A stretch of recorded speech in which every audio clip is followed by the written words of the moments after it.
Hello gang, hari ini kita buat masakan Tex Mexican style, iaitu breaded chicken tacos dengan sos guacamole. Uno, dos, tres, let's go!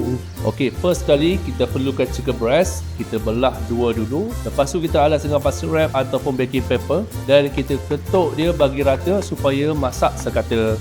Okay, kemudian kita seasoning dengan cajun spice dan kita coated tepung, telur dan breadcrumb.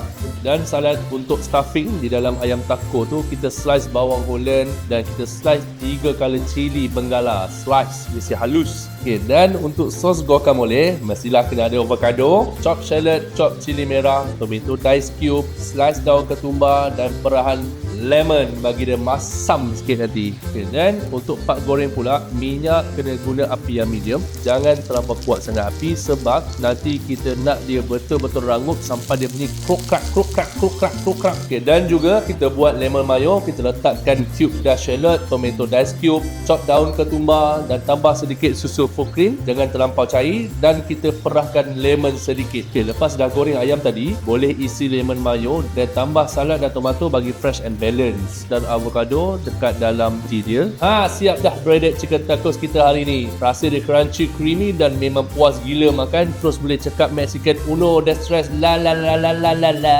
Itu saja untuk hari ni. Kita jumpa lagi menu seterusnya. Tata.